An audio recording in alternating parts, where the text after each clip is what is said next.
안녕하세요. 사연에 빠지다의 DJ 민영입니다. 오늘도 두 가지 사연 준비되어 있으니 끝까지 함께 해주시고요. 구독과 좋아요 버튼도 눌러주세요. 그럼 오늘의 사연 함께 만나볼게요. 안녕하세요. 평소에 이곳 유튜브에서 자주 듣기만 하다 이렇게 직접 사연을 쓰게 된 할머니입니다.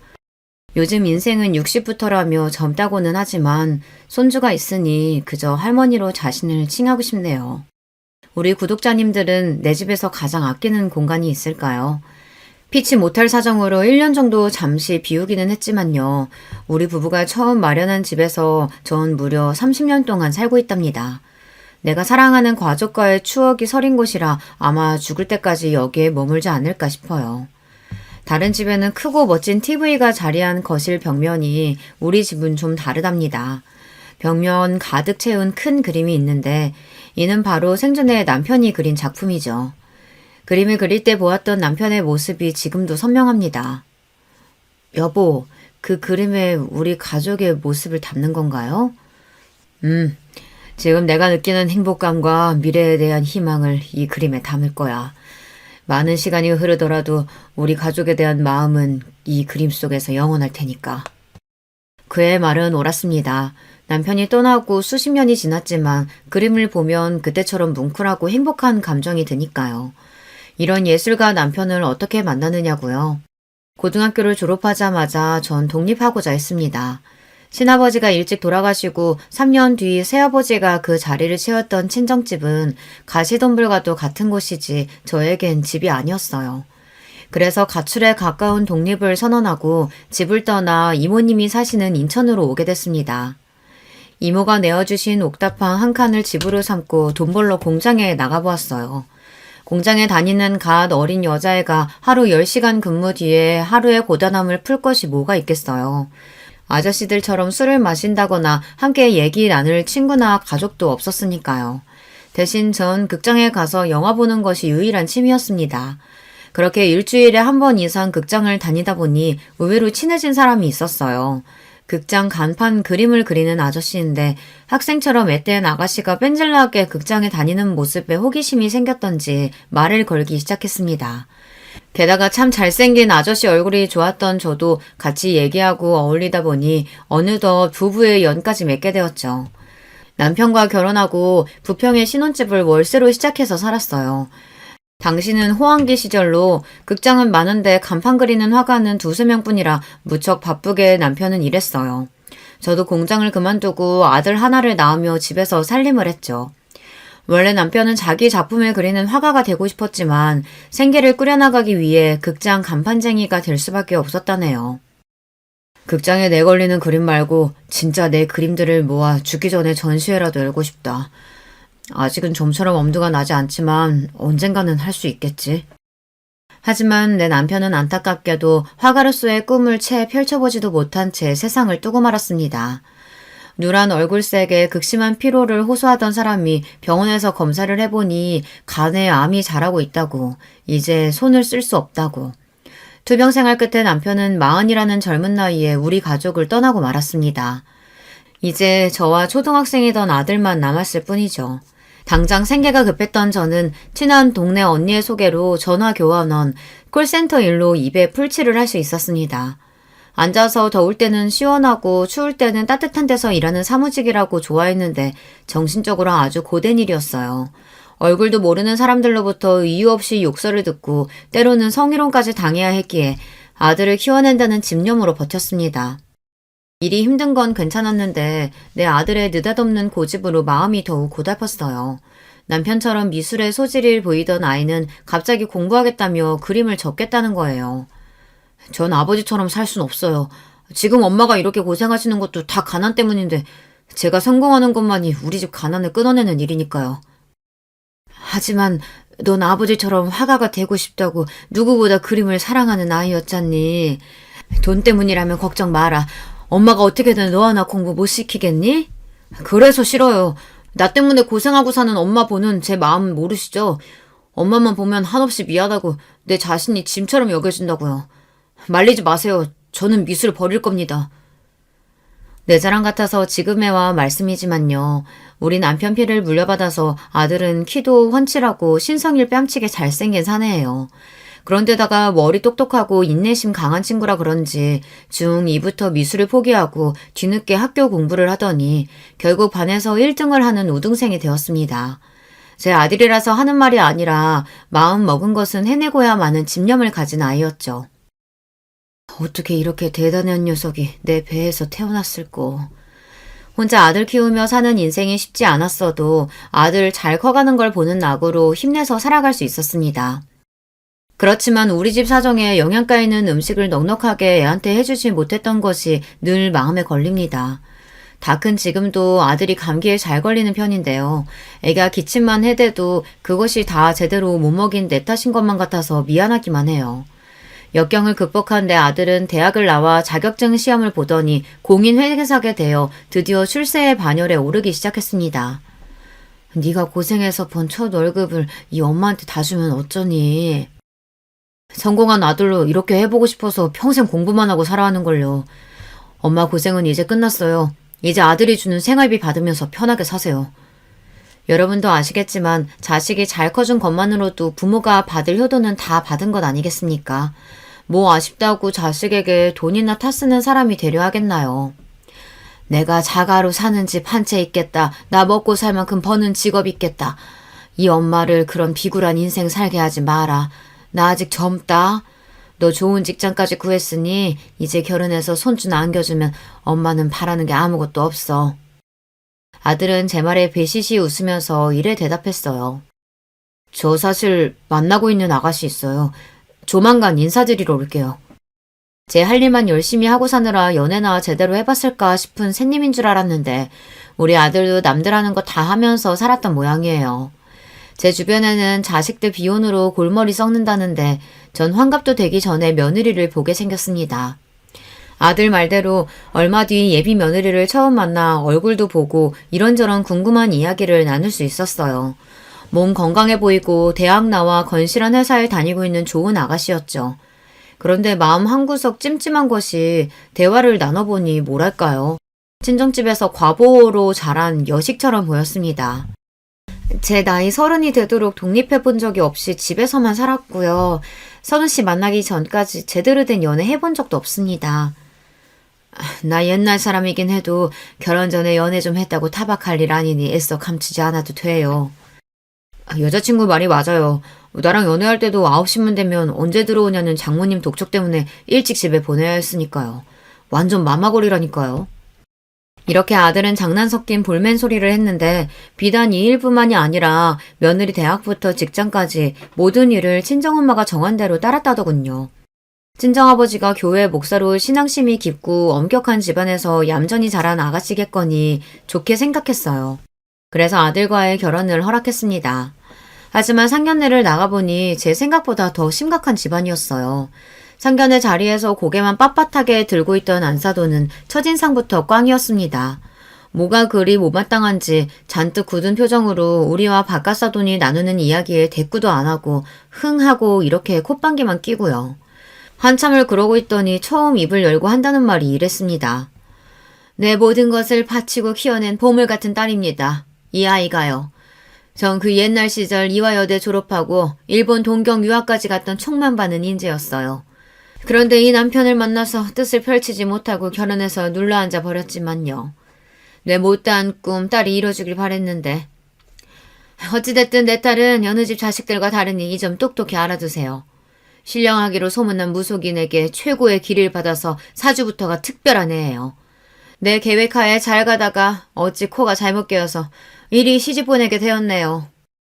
지금 안싸돈 말은 내 아들이 잘못된 코란 얘기예요?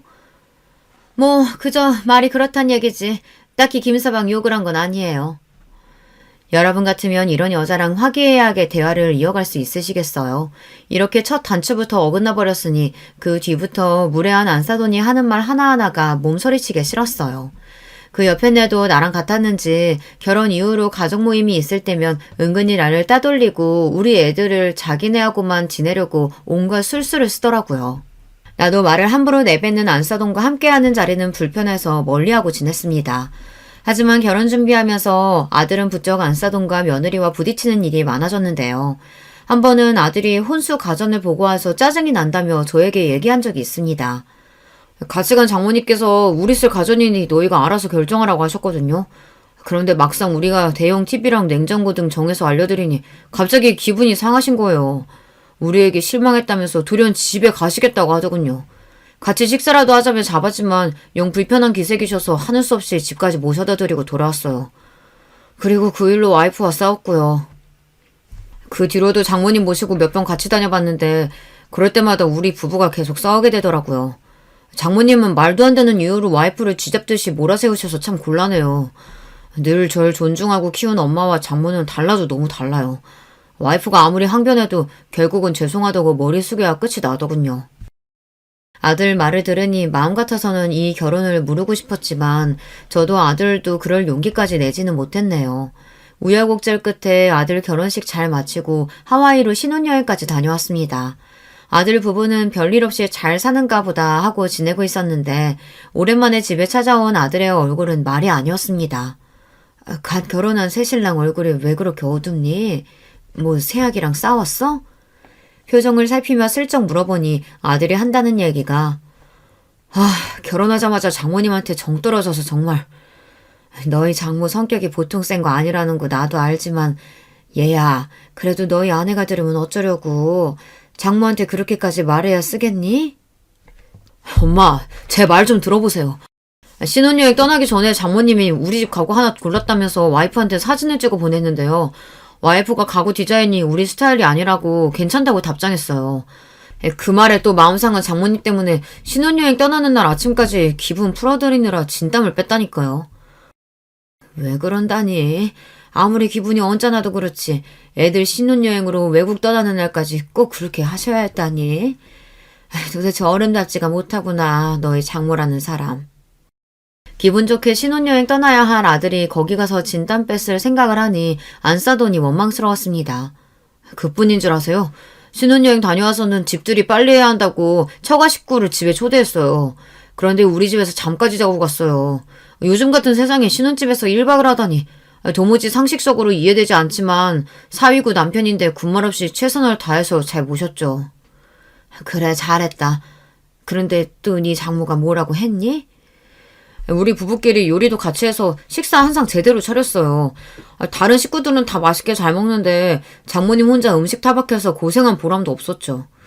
식사 내내 맛이 없다느니 이런 대접 받느니 집으로 가겠다느니 난리치는 바람에 와이프는 울고 분위기는 순식간에 차가워졌고요. 눈치 보인 형님네가 저를 데리고 밖으로 나가서 이래요. 장모님 이러는 일 한두 번도 아니라고 원래 그런 분이라고 여기고 그냥 이해하래요. 참나. 아들 이야기에 제 속은 천갈래 만갈래 찢어지는 기분이었습니다. 이렇게나 몰상식한 장모 때문에 앞으로 아들 맘고생이 얼마나 심해질까 싶었으니까요. 옛말이나 시집살이지 요즘은 이런 처가살이가 다 있지 뭡니까. 아들을 잘 다독여 보내고 나서 저는 날마다 100일 기도를 드렸습니다. 제가 할 수 있는 것은 별일 없이 아들 부부가 잘 지내기를 그저 기도드리는 것밖에요.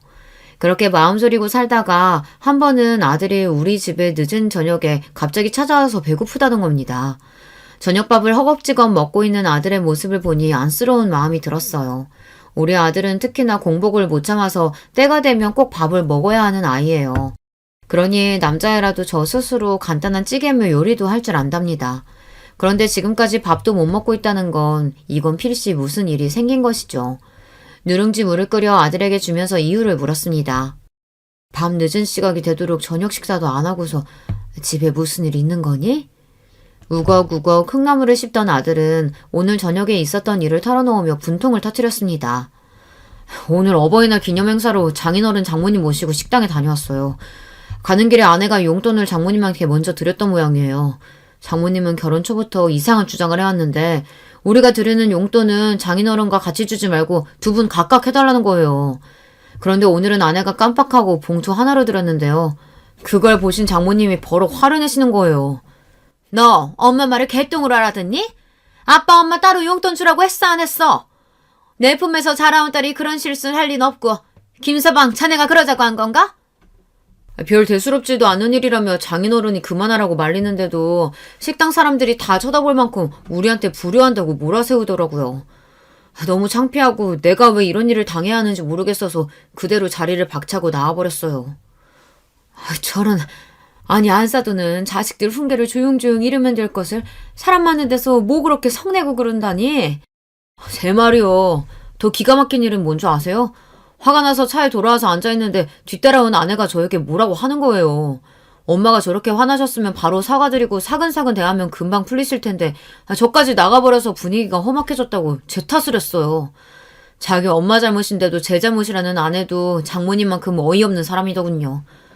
화가 난 저는 차에 시동 걸고 바로 나와서 엄마 집으로 온 거예요. 좀처럼 감정에 동의가 없는데 아들이 이렇게 머리끝까지 화가 난 모습을 전 처음 보았어요. 그동안 애가 오죽 쌓인 게 많아 그럴까 싶어 제가 참견하기로 결심했습니다. 그래서 아들 쉬라고 방을 내어준 뒤 며느리에게 전화를 걸었습니다. 오늘 일 이야기 아들에게서 들었는데 그래 너희 어머니 화는 좀 풀리셨니? 저에게 자초지종을 설명한 며느리 얘기가 이랬습니다. 아들은 명절이나 어버이날 용돈은 우리 집이나 처가에 똑같이 하기를 바랬다고 합니다. 하지만 안사도는 양가에 똑같이 용돈을 드리는 우리에게 불만이 생긴 겁니다. 그 집이야 홀어머니니 한 분만 드리면 되지만 우리 집은 남편과 나 2명이니 각각 챙겨드려야지. 한 봉투에 저쪽 집과 똑같은 금액을 넣는다면 나보고 너희 시어머니 반만 받으란 말이냐? 이렇게 직접적으로 돈을 밝혔다고 하네요. 돈이 없는 집도 아니고 목사 사모님이 한다는 말이 참 저속하고 우습죠. 자기 기분대로 사사건건 걸고 넘어지는 장모 때문에 결혼 생활을 지속하기 어렵다며 아들은 며느리와 꽤 오래 다투 모양입니다. 그리고 결국 아들이 이겼는지 며느리에게 각서를 쓰게 했습니다. 아들이 얘기한 각서의 내용은 대강 이러했어요. 첫째로 장모는 미리 약속한 날 외에는 신혼집에 오지 말고 사위에게 버럭하지 말고 존중하는 태도를 보인다. 두 번째로는 장모는 안사돈, 즉 저에 대한 불손한 호칭, 예를 들면 불쌍한 노인네, 가난한 예편네 등으로 부르거나 함부로 하는 행동을 하게 될 시 바로 이혼 합의서에 도장을 찍는다. 또한 이혼 시 아이의 양육권과 재산 분할권은 남편의 뜻에 따르기로 한다. 여기 두 번째 내용을 보고서 안사돈이 저를 그렇게 막 부르는 걸 처음으로 알았어요. 아들은 평소에 며느리랑 안사돈이 얘기할 때 저에 대해 하는 소리를 듣고 속으로 이를 갈았답니다. 그래서 이 내용까지 각서에 포함시키게 된 거죠. 이렇게 각서를 쓰고 난 뒤에 며느리는 아들에게 조심하고 달라지는 듯 보였어요. 각서에 쓴 약속대로 허구한 날 애들 집에 드나들던 안사돈 모습도 보이지 않았고요. 참 다행이죠. 이제야 만물이 제대로 돌아가는구나. 내 아들이 그래도 남편이고 가장으로서 이 집안 기강을 바로 잘 세웠다. 그렇게 처가의 개입 없이 애들끼리 잘 살다 보니 만사가 형통하여 기쁜 소식도 들려왔죠. 며느리가 아기를 임신했다는 겁니다.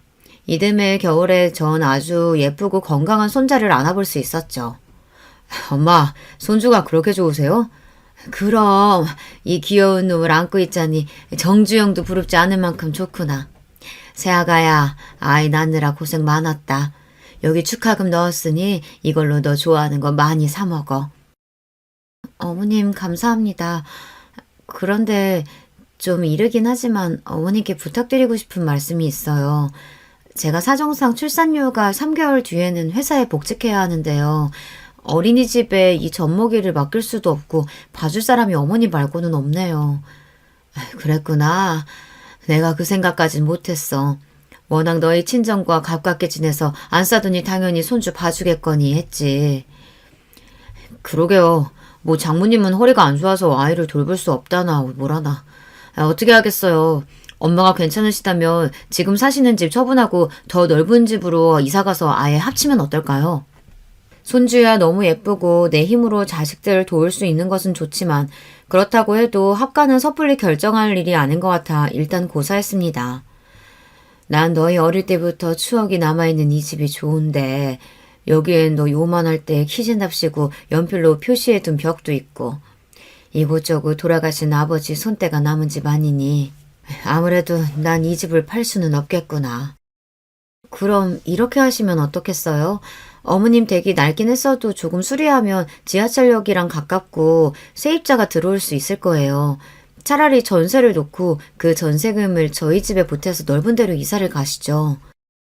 아들 며느리는 좋은 생각이라면서 절 설득했죠. 전 마음이 영 내키지 않았지만 어떻게 하겠어요. 제가 없으면 며느리는 복직을 못하고 손주 봐줄 사람이 없다는데요. 그래서 결국 그리하기로 마음먹었습니다. 우리 집을 세 주고 받은 전세금 4억 5천을 보태 아들은 40평대로 이사를 갔고 그중 방 하나를 제가 쓰며 살게 되었어요. 그런데 말이 좋아 합까지 자식들 봉양받는 게 아니라 제가 아들과 며느리, 손주까지 모시고 사는 것과 진배 없었어요. 그뿐인가요? 손주가 생겼다는 핑계로 잠잠하던 안싸도는 더 자주 집에 찾아왔어요. 조용히 손주나 보고 가면 다행인데 몇 시간이나 눌러앉아서 제가 차려주는 저녁밥까지 얻어먹고 가는 날이 많았죠. 그렇지만 정말 절 화나게 만든 것은 그 옆에 내에 저를 대하는 태도였습니다. 저기요, 제가 머리가 아픈데 두통약이랑 물 좀 떠다 줘요. 너무 차지도 뜨겁지도 않은 온도로 잘 맞춤 물이어야 합니다. 할머니, 지금 우리 손주가 아랫도리가 불편해서 울잖아요. 어서 기저귀 갈아주지 않고 뭐 하십니까? 참다 못한 저는 결국 안사돈에게 화를 버럭 내고 말았습니다. 이보세요, 사돈. 배울 만큼 배웠다는 양반이 예절은 국 말아 드셨어요? 당신이 외할머니인데 손주 똥기저귀는 자기 손으로 한 번은 갈아야지. 왜 나만 시켜 먹어? 그리고 사돈 관계를 떠나 내가 당신보다 5살이나 많은데 말하는 뽐새가 이게 하인 부리는 태도지 어디 윗사람에게 하는 말이요? 기가 막혀서 내가 이런 말 들을 사람이 아닌데. 기막혀하는 그 여자는 절 보고 경멸하는 말을 내뱉고 나가버렸습니다. 이래서 본디 없이 사는 집안이랑은 사돈을 맺으면 안 되는 법인데 아휴, 상놈의 집안 같으니 감히 나한테. 왜 지는 양반이고 내가 산 것인지 족보를 뜯어보고자 하고 싶었어요. 그 옆에 내가 얼마나 우리를 깔보고 있는지 그 오만함에 혀를 내두를 지경이었습니다. 이쯤 되고 보니 저도 더는 그 양반 대면 못하겠고 그 여자도 절 다시 안 볼 것처럼 하고 돌아갔죠. 그런데 그 성미 고약한 장모는 이 일을 계기로 사달을 내고 말았습니다. 그 일로 안싸더니 얼마나 며느리를 괴롭혔는지 아이 얼굴이 반쪽이 되고 차마 나에게 말은 못하고 대신 아들을 볶아대는 것 같았어요. 아무려면 한 집에 사는데 제가 그것을 눈치채지 못하겠습니까? 다음날 장 보고 와서 집 현관에 들어서는데 아들 부부의 다투는 소리가 들려왔어요. 어머님이 좀 참으시지. 우리 엄마 자존심이 얼마나 센데 그 수모를 당하고 멀쩡하시겠어? 당신이랑 와서 석고대제 하지 않으면 그냥 굶어 죽겠다고 하신대. 이 일 당신이 수습해. 우리 엄마가 뭐 틀린 말씀하셨냐?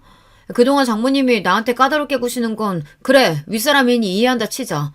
하지만 우리 엄마가 서열로 보나 나이로 보나 엄연히 장모님보다 우더른이셔. 그런데 얼마나 무시하고 막대했으면 선량한 우리 엄마가 그러셨겠냐고. 난 몰라. 우리 엄마가 저렇게 머리 싸매고 드러누워버리면 그 누구도 못 말린다고. 여보가 시어머니 좀 설득해봐. 우리 엄마 찾아가서 사과 좀 하시면 좋을 것 같은데. 뭐? 너 지금 그게 우리 엄마한테 할 소리냐? 하다하다 저보고 그 얌통머리 없는 여자에게 석고대자하라는 며느리 말에 울컥했습니다. 나도 모르게 방문을 벌컥 열고 들어가서 며느리에게 똑똑히 일러주었어요. 내 그동안 착한 시애미 노릇하니까 너 눈에 뵈는 게 없니? 도리어 너희 엄마가 내 앞에 와서 잘못했다고 사과해야 할 판국에 뭐가 어쩌고 어째? 난 내 집으로 돌아갈 테니까 네가 회사 그만두고 우리 영수 키우던지 아니면 대단하신 네 엄마한테 키워달라던 너 네 마음대로 해라. 며느리한테 제 말만 하고 방문을 쾅 닫고 그대로 집 밖에 나가버렸습니다. 대차게 내 할 말 하고 나오니 속은 후련한데 막상 어디로 가야 할지 모르겠더라고요. 나라도 좀 참을 걸 자식들 싸움에 기름을 부었구나 싶어 뒤늦게 후회도 되고요. 아파트 주변을 걸어다니고 있는데 경비 아저씨가 재활용 쓰레기장에서 일하는 모습이 보였어요.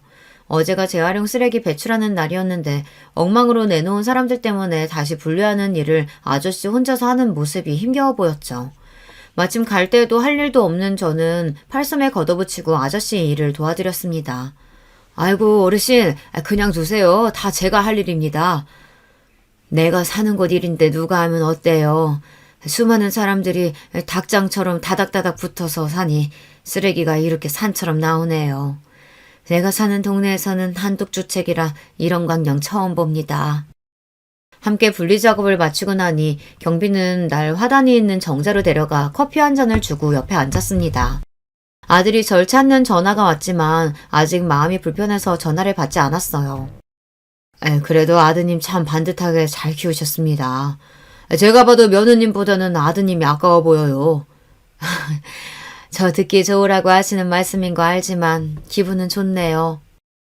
아유, 제가 괜히 아들네에 들어와서 볼 꼴 못 볼 꼴 다 보고 사나 봅니다. 좀 컸다고 한들 자식들이 어디 부모 마음과 같나요? 그래도 제 자식 봐주러 온 엄마가 얼마나 귀한지 말은 안 해도 다 알고 있을 겁니다.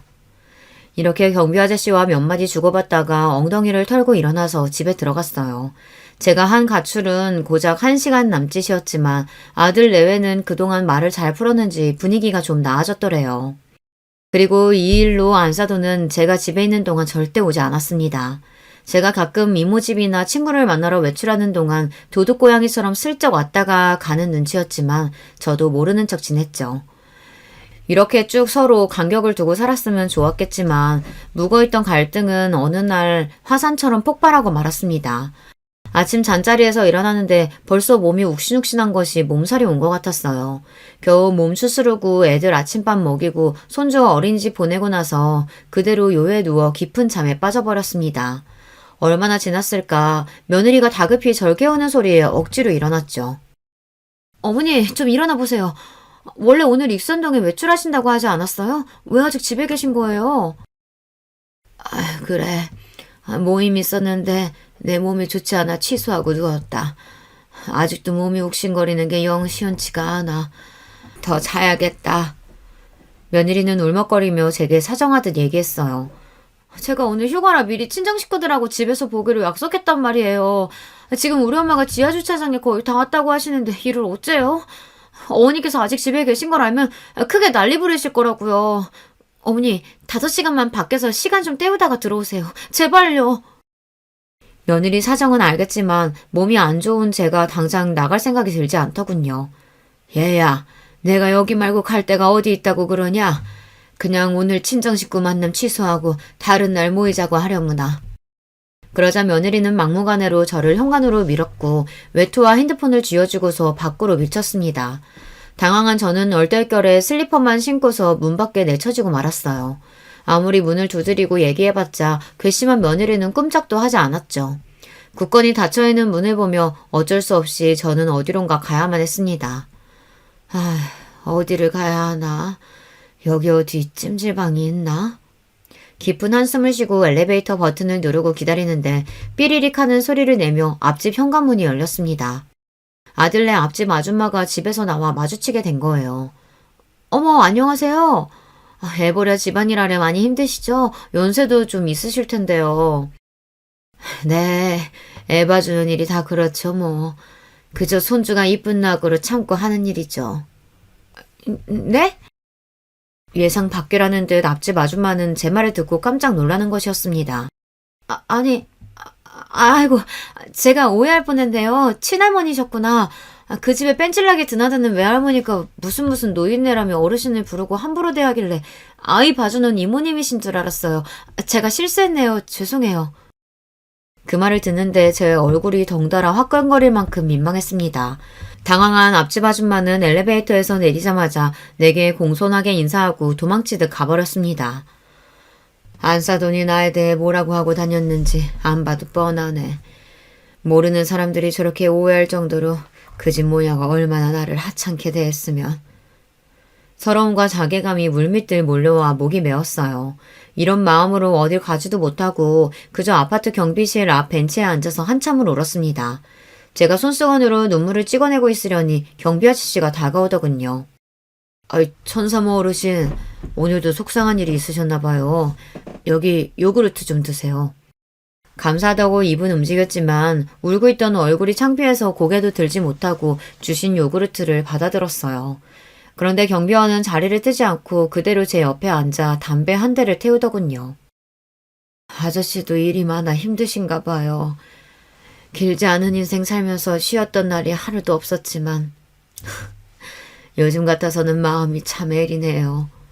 자식 낳아 취직하고 장가 보내면 고쳐 끝날 줄 알았는데 없는 살림이라도 내 식구끼리 살던 때가 마음이 편했던 것 같네요. 예, 저도 딸 자식 둘 있는데 시집간 녀석은 지 남편이랑 싸우고 친정 와서 못 살겠다고 울어싸서 배기 싫고 또 시집 안 간 노처녀 딸은 아직도 부모에게 얹혀서 살려고 하니 말입니다. 저도 참 자식놈이 웬수다 싶어요. 사람 마음이 참 희한한 것이죠. 안사돈과 며느리 때문에 눈물 짓던 제가 남의 집 자식 한탄 소리 들으니 그래도 속상한 마음이 좀 풀리대요. 그 아저씨가 보더라도 내 며느리는 표관하게 부족한 사람이라며 나 위로하고자 그런 얘기를 했나 봅니다. 그래도 아무리 세상이 변해도 그렇지 전 사무세댁은 시어머니한테 너무한 거 아닌가 싶습니다. 네, 아마 아저씨도 지나가며 자주 보셨을 테죠. 시어머니는 파출부 부리듯 하고 지 친정엄마만 감싸고 도는 게 우리 때 같았으면 어디 상상이나 했겠습니까? 지금도요, 저희 엄마가 날 불편해한다고 5시간만 어디 나갔다 오랍니다. 감기에 걸린 나를 무슨 거지 쫓듯 쫓아내고 그렇게 쫓겨나왔어요, 저. 제 말에 아저씨는 오만상을 찌푸리며 함께 화를 냈어요. 아이, 세상에, 뭐 그런 여자가 다 있어. 아무래도 이 얘기를 들어야 할지 고민이었는데 어머니께서 하시는 편이 낫겠네요. 여기 경비실에 앉아서 종일 있다가 보면 원하지 않아도 백사동 주민들이 어찌들 사는가 훤히 보이죠. 이윽 후 경비원 아저씨가 들려준 이야기는 누구든 경악할 만한 그런 이야기였습니다. 얼마나 기막히고 상상도 못할 일인지 제 입에 다시 올리고 싶지도 않고 글을 쓰는 지금도 손이 벌벌 떨릴 지경입니다. 제가 몇 차례나 목격했어요. 그 집 여자 말입니다. 지금 바람 피우고 있습니다. 새벽녘에 어떤 차가 이 동 앞에서 기다리면 그 며느리가 주변을 두리번거리며 그 차에 훌쩍 타던 광경을 몇 번이나 제 눈으로 똑똑히 봤죠. 사람은커녕 길고양이도 지나다니지 않는 시각이니 아무도 모를 줄 알았겠지만 경비실에서 불 끄고 제가 보고 있다는 것은 까맣게 몰랐을 겁니다. 참. 바람? 바람이라뇨. 그게 정말이에요? 내 아들이 뭐 부족하다고 지보다 훨씬 인물 좋고 똑똑한 내 아들을 두고 딴 놈이랑 풀륜을. 그런데 말입니다. 경비 아저씨는 손바닥을 휘저으며 뭔가 불편하고 민망해하며 이렇게 얘기하는 겁니다. 아니요, 놈이 아니라 년입니다. 그 집 며느리는 어떤 다른 여자랑 바람이 난 거예요. 뭐라고요? 여자가 여자와 사랑하고 놀아단다니 여러분 믿겨지십니까? 저도 TV 무슨 프로그램 보다가 동성애하는 사람들이 있다는 얘기는 익히 알고 있습니다. 하지만 그런 사람들이야 별세계 사람들 아닌가요? 바로 내 며느리가 그런 잡종스러운 짓을 벌이다니 도무지 믿을 수가 없었어요. 제 가족을 걸고 맹세합니다. 그런 일은 물론 비밀에 붙여야 하고 원래 저도 공개할 마음은 없었죠. 그런데 그 여자는 평소에도 경비나 한다고 저를 무시했어요. 이 아저씨 거기 들어앉아서 경비하는 거예요? 마는 거예요? 거지 같은 인간들 여기에 출입 못하게 막아달라고 했잖아요. 오늘도 현관문에 마트 전단지 붙어있던데 당장 와서 떼줘요. 이런 식으로 종부리듯 하고요. 그런데다가 시어머니한테 이렇게까지 하는 걸 보니 그 여자 비밀을 폭로해야겠다 결심했죠. 그 이야기를 듣고 난 저는 제정신이 아니었습니다. 하염없이 생각하고 고민하다가 어느덧 늦은 밤이 되었죠. 집에 들어가니 저를 걱정하던 아들이 맞아주었어요. 이 늦은 시간까지 어디 다녀오셨어요? 걱정했잖아요. 그런데 엄마 얼굴이 왜 그래요? 무슨 일이라도. 아들을 지나쳐서 안방에서 TV를 보며 깔깔대고 있는 며느리 앞에서 천천히 그리고 깊고 엄숙한 목소리로 얘기했어요. 너 나한테 할 말 없냐? 평소와 다른 무거운 분위기를 눈치챈 며느리는 죄송했어요 어머님 하며 일어났는데 거기에 대고 전 결국 내질러 버렸습니다. 네가 여자를 좋아한다지 아마.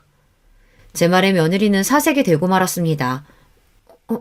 어머니 그런 흉측한 소리는 어디서 듣고 오신 거예요? 그럴 리가요. 말이나 되나요? 선우 씨랑 결혼해서 애까지 낳은 제가 무슨 여자를. 평소 네 행실이 그 모양이니 주변에서 원한을 샀으니 비밀이 내 귀에까지 들어왔지. 네가 차마 내 입으로는 더는 말 못하겠다. 세상 말살아해도 유분수지. 여자랑 그 짓을. 네가 이 모양 이 꼴인 거 너희 집에서도 알고 있냐? 제발 비밀로 해주세요. 우리 아버지가 목사세요. 제가 이런 줄 아시면 엄마한테 저 맞아 죽을지도 몰라요. 어디 기도원에 끌려가서 감금당하고 교육이라는 이름으로 고문당하고 말 거라고요. 그거야 내 알 바 아니지? 며느리가 잡은 손을 뿌리치고 아들을 불러 이랬습니다. 내가 지금 네 처에 대한 충격적인 비밀 듣고 오는 길이다. 네가 궁금해한다면 얘기해주겠다만 그게 아니어도 갈라서는 게 좋겠다. 몸살 감기에 걸린 이 어미가 며느리한테 뇌쫓김 당했는데 배알 없는 자가 아니고서야 내 어찌 여기서 계속 살고 싶겠느냐? 지금 이 집에서 당장 나갈 거니까 처분되는 대로 내 전세금 돌려다오. 그리고 네 처랑 이혼한 결심 서면 그때 엄마 찾아와라. 독하게 나오는 저에게 당황한 아들은 무슨 일이냐며 더 얘기해달라며 절 붙잡았지만 아들의 사정에도 불구하고 짐을 싸서 바로 나왔습니다. 당장은 갈 곳이 없어서 잠시 이모 댁에서 기거하는데 얼마 뒤 아들이 찾아왔어요. 어머님, 말씀대로 저 그 사람이랑 갈라서겠습니다. 결정적으로 이런 상황에서까지 제 잘못 없다는 아내한테 환멸감을 느끼고 말았어요. 장모와 아내 모두 사위가 아니라 자기네 집 머슴을 구하는구나 싶은 생각에 결심했죠. 사실 결혼 초부터 장모님 감사 때문에 부부싸움 한 적이 한두 번이 아니에요. 그래, 네가 그간 마음고생이 심했던 거 다 안다. 장모는 저 있는 자리에서도 장인어른 깎아내리고 욕보이는 말까지 서슴지 않고 해요. 그런 모습 보면서 나도 저렇게 될까 무섭더군요. 그래도 이 사람은 다르겠거니 믿었는데 오늘까지 본 아내도 장모와 똑같은 인간이에요. 어떻게든 엄마와 저에 대해 깎아내리려고 들고요. 아이 생각해서 제가 참고 살면 괜찮겠지. 그랬던 제가 너무 안일했나 봅니다. 그래, 잘 생각했다. 근데 이건 알고 있냐? 네 처가 여자랑 놀아나고 있다는구나. 이건 뭐 용서하고 이해할 일이 아니야. 그러니 당장 이혼해라. 믿을 수 없는 이야기에 충격받은 아들의 얼굴은 지금까지 선연합니다. 축 처진 어깨를 한 가엾은 아들은 저에게 다시 오겠다는 말을 남긴 채 돌아갔어요. 그리고 한동안 연락이 없던 애가 걱정된 나머지 아들이 일하는 회사 앞으로 찾아갔죠. 그런데 바로 그곳에 장모라는 사람도 있는 겁니다. 이제 난 이판사판입니다. 고통받는 내 아들에게서 그 여자를 멀리 떨어뜨리려고 가서 그 얼굴에 대고 삿대질을 했습니다. 이봐, 당신이 왜 내 아들 일하는 곳에 찾아왔어? 또 뭘 괴롭히려고? 당장 돌아가! 교양 없이 이게 뭐하는 짓이야? 당신 아들이 갑자기 이혼하겠다고 미친 듯 날뛰는데 사회교육에 내가 나서야지 그럼. 교육? 교육? 네 딸녀는 정신병자같이 여자 좋아하는데 누가 누구를 교육시킨다는 소리야? 이게 말이야 방구야? 제 말에 그 여자는 사색이 되어갔습니다. 그런데 왠지 그 표정은요. 처음 들은 사실에 대한 충격이 아니라 깊숙이 숨긴 비밀이 드러난 자의 당혹감 같았죠. 그 여자랑 옥신각신하는 그때 아들이 우리 앞에 나섰습니다. 장모님, 아니 당신이 여기에 왜 있습니까? 나는 당신 딸과 이혼하겠다고 분명히 밝혔고 집에서 내쫓았는데 무슨 할 말이 더 있어서요? 거지 같은 집안에서 낳은 놈이 사위라고 받아들여줬더니 이제 와서 이혼이라니? 감히 누구 마음대로? 이젠 저 지쳤습니다. 당신이 뭔가 대단한 사람인 마냥 착각하고 자기 고집대로만 쥐락펴락 해대는 통에 우리 부부가 갈라서는 거예요. 다 당신 책임이라고요. 그러자 갑자기 안싸도는 손을 들어 올려 내 아들의 귓방망이를 후려쳤습니다. 그 광경을 보고 눈이 뒤집힌 저는 그대로 안싸돈 머리끄댕이를 잡아 세차게 흔들었습니다. 이 거지 같은 년이? 지금 감히 누구 머리를 잘 잡아? 그래, 거지한테 어디 한번 혼쭐 나봐라. 전 평생 남에게 욕지거리나 남 얼굴에 손 한 번 대본 적이 없는 사람이었어요. 그렇지만 눈앞에서 아들이 그런 꼴을 당하는 걸 보니 없던 힘이 솟아나더군요. 한참 동안 안싸돈의 머리채를 잡고 다니면서 쌍욕을 하다 놓아주니 손가락 틈으로 그 옆에 내 머리카락이 수북히 뽑혀 있었어요. 안싸돈은 잔뜩 제 귀에 눌려서 이 거지 같은 모자 같으니 어디 두고 보자 하고 내빼더군요. 너 맞은 데는 괜찮니? 그럼요, 멀쩡해요. 엄마는 어디 다치신 데 없으세요? 우리 엄마 이런 모습 저 처음 봤어요. 아주 속이 후련합니다. 그치만 제 복수는 이제부터 시작이에요. 아들은 뭔가 복수할 묘안이 떠올랐는지 자신만만한 웃음을 지어 보였어요. 이후 그 아들이 말한 복수의 그 날이 찾아왔죠. 저와 아들은 바깥사돈이 목사로 있는 교회에 찾아갔습니다. 교회 앞에서 신자들과 인사하던 박가사돈과 안사돈은 우리들을 보고 흠칫 놀라했어요. 안사돈은 불이 났게 달려와서 우리를 내보내려고 했습니다. 여기가 감히 어디라고 기어와 당장 나가지 못해? 그러자 아들은 큰 목소리로 말했습니다. 목사님, 이 교회는 새로운 신자를 박해하고 내쫓아버리는 그런 야박한 곳입니까? 그러자 나이 지긋한 어르신 한 분이 우리에게 오셨어요. 그럴 리가 있겠습니까? 우리 교회처럼 따뜻하고 목사님이 품어주는 곳은 없답니다. 하느님이 인도하심으로 오늘 아주 잘하신 거예요. 자자, 저랑 함께 예배당 안으로 들어가시죠. 그렇게 장로님이 우리를 귀하게 모시고 들어가자 안사돈도 어쩔 수 없다는 듯 물러서고 말았습니다. 박가서도는 목사로서 설교하는 내내 진땀을 흘리며 우리의 눈치를 살피는 것이 불쌍해 보였죠. 찬송 시간에 아들은 우리를 맞이했던 장로님에게 이랬어요. 저희 어머니를 모시고 이 교회에 처음 와보니 참 마음에 드네요. 앞으로 더 다닐 수도 있는데 말미에 저희를 소개해 주실 수 있나요? 우리도 교회 분들에게 인사드리고 싶어요. 아들의 말에 넘어간 장로님은 한바구음을 지으며 교회 소식이 있다며 새 신자를 소개하겠다고 강단에서 말했습니다. 말을 마친 장로님은 아들에게 그 마이크를 넘기고 결국 사돈교회 강단에 아들은 나갔습니다. 이렇게 만나뵙게 되어 무척 반갑습니다, 성도 여러분. 사실 저는 이 교회와 아주 깊은 인연을 맺고 있는 사람이에요. 하지만 어찌된 일인지 목사 사모님은 사위인 제가 이 교회에 오는 것을 굳고 말리시더라고요. 왜겠어요? 그 집안의 더럽고 추악한 꼴을 제가 이 교회에 폭로할까봐 그래서야겠죠. 그리고 아들은 그간 장모가 벌여온 아나무인으로 굴었던 일들을 소상히 밝혔습니다. 교회 안은 순식간에 웅성거리는 소리로 시끄러워지기 시작했죠. 폭로를 막으려는 목사 부부 앞을 바로 제가 가로막았어요. 어떤 사진이 대문짝만하게 실린 종이 한 장을 그 얼굴에 내밀며 말이죠. 그 사진은요, 바로 며느리가 야밤에 여자와 입을 맞추고 부벼댄 모습이었습니다. 경비원 아저씨가 목격했던 사진을 찍어 저에게 주었기에 그것을 아들은 전단지로 만들었거든요. 전 교회의 모든 사람들이 알 수 있도록 그것을 나눠주고 있었고요. 사람들의 놀라운 탄식이 이곳저곳에서 들려왔습니다. 박가사도는 자기 딸의 치부를 처음 알았던 모양인지 얼굴이 하얗다못해 시퍼렇게 질려갔어요. 여러분, 전단지 사진 보십시오. 이 사진 속 주인공은 바로 여기 목사님의 딸입니다. 또 저의 아내이기도 했죠. 저와 가족을 능멸하고 예전부터 애인이던 여자와 결혼 이후까지 관계를 지속해왔어요. 딸은 양성애자여 그 어미는 거머나게 짝이 없는 사람인데 이런 사람을 목사네 가족이라고 따르실 수 있습니까?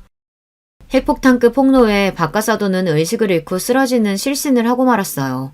응급차를 부르고 교회는 순식간에 아수라장이 되었습니다. 이후의 일은 여러분께서 예상하시는 그대로입니다. 신자들은 거의 모두 교회를 떠나갔고 박가사도는 실신 뒤 심혈관 질환이 심해져서 목회 활동을 접고 집에 누워있다고 들었어요. 자기 남편이 그 지경이 되었으니 안사돈이야 이제 간병인 신세나 되고 말았죠. 자기 부모와 어찌나 격하게 다투었는지 며느리는 친정을 떠나서 자기 애인과 동거하고 있다는 흉흉한 소문까지 듣게 되었고요. 우리 아들은 며느리에게 양육권도 아파트도 뺏기지 않기 위해 착실히 이혼 소송을 준비하며 잘 지내고 있습니다. 기억하고 싶지 않은 일만 가득했던 아들 아파트를 처분하고 나니 당장 우리 식구가 거처할 곳이 사라지고 말았어요. 근처의 호텔 같은 곳에서 얼마간 지냈지만 평생 그런 곳에 지내본 적 없는 이 늙은이에게 차갑고 휘황찬란하기만 한 호텔은 집 같지 않았습니다. 잠자리도 불편하고 부엌이나 세탁실이 없어 살림도 못하고 갑갑했어요. 무엇보다 어린 손주가 옆방에 폐가 될까봐 울거나 노는 것도 못하게 막으니 어린 곳에게 못할 짓을 한다 싶었습니다. 하는 수 없이 저는 내 집을 살고 있는 세입자를 찾아갔어요. 정말 죄송합니다. 혹시 계약 기간이 끝나기 전에 이사 가실 수는 없으실까요? 아직 1년이나 남았는데 무슨 소리냐며 펄쩍 뛰는 사람들에게 저는 솔직하게 제 사정을 자세히 말씀드렸습니다.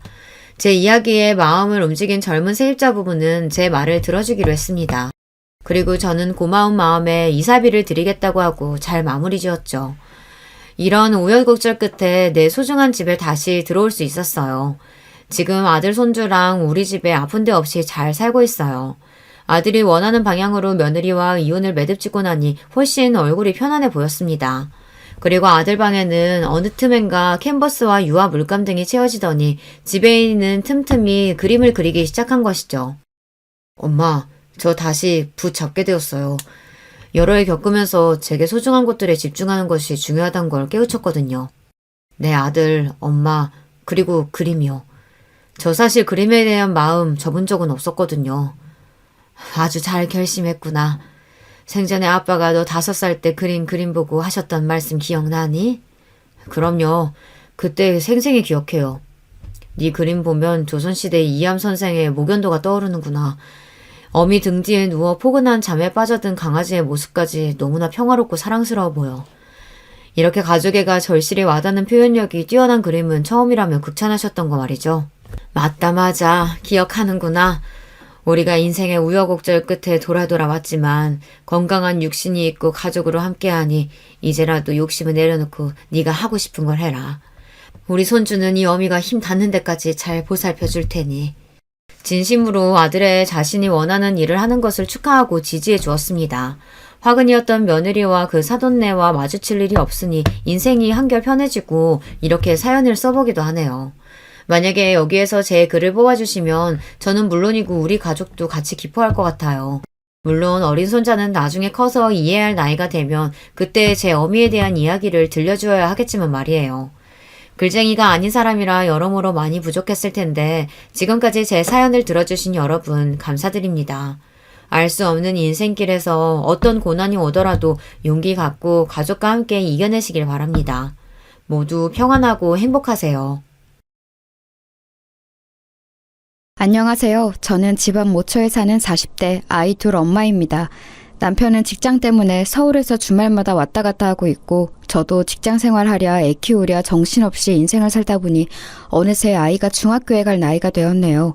사춘기라 미울 때가 있지만 그래도 머리가 어느 정도 커서 어른들의 마음을 가끔 이해할 때가 있어서 편하기도 합니다. 갑자기 뜬금없이 사춘기 아이가 어른을 이해할 일이 뭐가 있냐고요? 바로 아이 할머니 이야기입니다. 세상 둘도 없는 천사 같은 제 시어머니 말이에요. 그런데 이 천사 시어머니는 너무나 아쉽게도 몸이 불편하게 태어나셨습니다. 하늘이 천사 같은 시어머니의 착한 마음이 너무나 질투가 났는지 시어머니에게 지적장애 2급이라는 장애를 앓은 채 세상에 태어나게 했습니다. 그리고 고작 7세의 지능으로 평생을 정말 순탄치 않은 삶을 살아오셨어요. 시어머니가 태어나 자라던 5, 60년대는 장애인에 대한 인식이 지금보다 훨씬 열악했기 때문에 살아가는 모든 순간순간이 고통스러웠다고 하셨습니다. 지금도 장애인에 대한 처우로 가끔 세상이 시끄러운데 그 시절에는 처우는 물론이거니와 주변에서 시어머니를 바라보는 인식이 어땠을지 상상이 가시나요? 7세의 언어로 표현하시는 이 세상은 들을 때마다 가슴을 미어지게 했습니다. 며느라, 이 세상이 꼭 어릴 때 국민학교 다닐 때 매일매일 오르던 언덕길 같아. 다리도 아프고 숨도 차고 매일매일이 언덕길이야. 시어머니의 고단했던 인생사를 한 단어로 표현해주는 그 단어, 국민학교 언덕길. 그렇습니다. 시어머니는 이미 초등학교에 다닐 때부터 언덕길과 다름없는 인생을 살고 계셨던 것입니다. 그 시절 시골 학교에는 특수반이라는 것도 제대로 마련되어 있지 않았고 학교 학생들은 자신과 조금 다르다는 이유로 시도 때도 없이 시어머니를 심하게 놀리고 약올리곤 했다고 합니다. 그럴 때마다 시어머니를 괴롭힘으로부터 보호해주던 영호 같은 사내 아이가 한 명 있었으니 그가 바로 동네 절름발이 석훈이, 지금의 제 시아버지입니다. 시아버지는 아주 어릴 적 마차에 깔려서 그때부터 한쪽 다리를 절게 되었다고 합니다. 시아버지 역시 몸이 성치 않았으니 그 시절 아이들의 대표적인 놀림감이었죠. 동병상련이었는지 순수한 정의감이었는지, 아니 둘 다겠죠. 시아버지는 시어머니가 조금이라도 놀림당하는 걸 목격하기만 하면 그대로 절름발로 뛰어가 온 몸으로 힘센 친구들과 몸싸움을 벌이며 시어머니를 보호했다고 합니다. 덩치도 크고 뚱뚱한 학교에서 싸움 제일 잘하는 병훈이한테도 앞뒤 안 보고 들이박았다고 하니 다리만 불편했지 그야말로 둘도 없는 장군감이었습니다. 하지만 역시 몸이 성치 않으니 흠씬 두들겨 맞기 일쑤였는데요. 그렇게 맞으면서도 꿋꿋이 이렇게 소리쳤다고 합니다. 정혜 괴롭히지 마! 정혜 괴롭히는 놈들 나한테 다 죽는다! 어이구 죽여봐라 병신아. 네가 어쩔래? 어쩔래? 네가 한번 죽어봐라! 그렇게 흠씬 두들겨 맞고서 한쪽 구석에 쭈그리고 있으면 시어머니가 슬며시 다가와 위로했다고 합니다. 석훈이 괜찮아? 석훈이 아프다. 석훈이 아프다. 난 괜찮아 정혜야. 앞으로 또 누가 괴롭히면 나한테 다 얘기해. 내가 다 혼내줄게. 맨날 맞으면서 뭘 혼내주긴 혼내주냐. 석훈이 아프다. 석훈이 아프다. 그렇게 학교 생활하는 매일매일이 두 분에겐 투쟁의 연속이었습니다. 두 분은 서로를 지켜야 했기 때문에 늘 붙어 다녔고 하굣길까지 같이 가곤 했는데 그러자면 여지없이 그 광경을 본 학생들이 두 분을 놀리기 시작했습니다. 야야, 저기 병신 둘이서 연애질한다. 얼레리 꼴레리 얼레리 꼴레리. 이 새끼들 진짜 죽을래? 일로 안 와? 그렇게 시아버지가 절름발로 놀리는 학생들을 힘겹게 쫓아가면 아이들은 주랭랑을 치면서 계속 놀리곤 했답니다. 얼레리 꼴레리 얼레리 꼴레리 병신 둘이서 연애한대요. 진짜 다 죽여버린다. 석훈아, 하지 마라. 석훈이 아프다. 또 하루는 이런 일이 있었습니다. 그날도 어김없이 짓궂은 장난을 하던 반아이들은 이번에는 시어머니를 도둑으로 몰고 가기로 작정을 했습니다. 선생님, 희정의 지갑이 없어졌대요. 선생님, 지갑 찾아주세요. 지갑 찾아주세요. 선생님, 아무리 생각해도 체육 시간에 아프다고 안 나갔었던 정혜가 수상해요. 그래, 정혜야. 체육 시간에 반에 쭉 혼자 있었지? 네, 선생님. 그런데 정혜 잠만 잤어요. 안 훔쳤어요. 시어머니는 어눌한 말투로 억울함을 내비추었지만 선생님마저 이미 못된 반 친구들에게 설득이 된 것 같았습니다. 정혜야, 선생님이 널 의심하는 건 아니고 어디 가방 좀 잠깐 보자. 가방 안에 희정이 지갑이 없으면 네 억울함도 풀릴 것 아니니? 선생님, 정혜 진짜 억울해요. 정혜 안 훔쳤어요. 시어머니가 계속해서 아니라고 했지만 선생님은 거의 반강제로 시어머니의 가방을 뺏어서 열었습니다. 그런데 웬걸 잃어버렸다던 희정이의 지갑이 시어머니의 가방에서 나온 것입니다. 너 이 녀석, 도둑질이 얼마나 나쁜 짓인지 알아? 너 안 되겠다. 선생님한테 매 좀 맞아야겠다. 손바닥 이리 내. 저 정말 아니에요, 선생님. 억울하게 우는 시어머니는 아랑곳하지 않고 선생님은 그렇게 가녀린 시어머니의 손바닥을 30차례 매로 내리쳤습니다. 내일까지 엄마 모시고 와. 알았지? 아이고, 병신에다 가난해가지고 이제는 도둑질까지 하네. 도둑년이다, 도둑년. 정혜 정말 억울해요. 정혜 아니에요, 선생님. 그때 선생님의 심부름을 갔던 시아버지가 돌아와서 그 광경을 지켜보더니 얼른 나섰습니다. 선생님, 정혜 절대 그럴 애 아니에요. 분명히 저 박병원이 또 장난친 걸 거예요. 아까 박병원이랑 김희정이랑 둘이 속닥거리는 거 제가 다 봤어요. 뭐야? 너 이 새끼 진짜 죽는다. 가만히 있는 나를 의심해? 너 일로 와봐, 이 새끼야. 그만. 다들 그만해라. 어차피 잃어버린 지갑은 찾았으니까 그걸로 된 거 아니냐. 이 일은 여기서 끝내. 선생님, 정혜 억울해요. 이렇듯 시어머니와 시아버지 학창시절은 괴롭힘의 연속이었고 소외의 연속이었습니다. 학창시절 내내 사회와 동화되지 못하고 늘 주변인이었던 두 분은 오직 서로만을 의지하며 그렇게 초중고 시절을 같이 보냈다고 합니다. 그 와중에 놀랍게도 시어머니는 수학을 굉장히 잘하셨습니다. 수학 하나로 도내 경시대회에서 1등도 하고 그때 당시 문교부 장관상도 받고 하실 정도로 수학 하나는 천재적이었다고 해요. 그러나 가난했던 집안 환경과 성치 않았던 몸으로 인해 끝끝내 대학까지 진학하지는 못하였습니다. 세상은 이렇게 천재적인 수학자를 한 명 잃게 된 것입니다. 이렇듯 세상에는 특출나고 빼어난 재능을 가지고 있음에도 그 재능을 미처 다 펼치지 못하고 사라져가는 인재가 많은 것 같아 너무도 안타깝습니다. 저희 가장 가까운 시어머니가 그렇다고 하니 더더욱 가슴이 아픈 얘기입니다. 시아버지는 고등학교 졸업과 동시에 가업을 이어서 목수일을 시작하셨습니다. 두 분은 서로를 오랜 세월 지켜준 것이 연인이 되어 그렇게 성인이 되자마자 결혼을 하셨습니다. 두 분이서 목공소를 운영하면서 생계를 이어나갔고 몇 년이 지나 소중한 새 생명이 태어나게 되었는데 그가 바로 지금의 제 남편입니다. 두 분은 시어머니가 가진 장애로 인해 혹시나 그것이 자녀에게까지 이어질까봐 마음을 많이 졸이셨는데 다행히도 발달장애는 유전적 경향성을 가질 뿐 유전병은 아니기 때문에 한쪽만 지적장애를 가지고 있을 경우에는 자녀까지 그럴 확률이 많이 떨어진다고 합니다. 그래서 그런 염려와 달리 남편은 아주 건강한 사내아이로 잘 태어나게 되었습니다. 남편은 그렇게 무럭무럭 자랐습니다. 수학을 잘하던 엄마의 머리를 이어받아 학교 공부도 늘 우수한 성적이었고 명문대학을 우수한 성적으로 졸업했습니다. 남편과 저는 사내에서 만났어요. 둘 다 공부벌레였기 때문에 학창시절 내내 연애라곤 못 해봤고 대학을 졸업한 뒤에도 일에만 매진했기 때문에 더더욱 그럴 기회는 없었죠. 사실 저희 둘 다 처음부터 서로에게 끌렸던 것은 아닙니다. 그런데 어느 순간 남편이 자신의 일에 열정과 애정을 가지고 열심히 몰두하던 모습이 멋있어 보여서 제가 먼저 끝나고 맥주 한잔 하자고 데이트를 신청한 것이 계기가 되어 교제를 시작하게 되었습니다. 그렇게 2년 정도 연애를 하게 되었고 조금씩 결혼 얘기가 오가게 되었습니다. 미진아, 이제 우리 결혼도 생각하고 해야 하니까 솔직하게 할 얘기가 있어. 그동안 우리 부모님, 특히 엄마 얘기는 잘하지 않았지. 그건 부끄러워서라기보다 혹시나 네가 편견을 가지고 있으면 어떡하지 하는 생각에 미처 말하지 못했었어.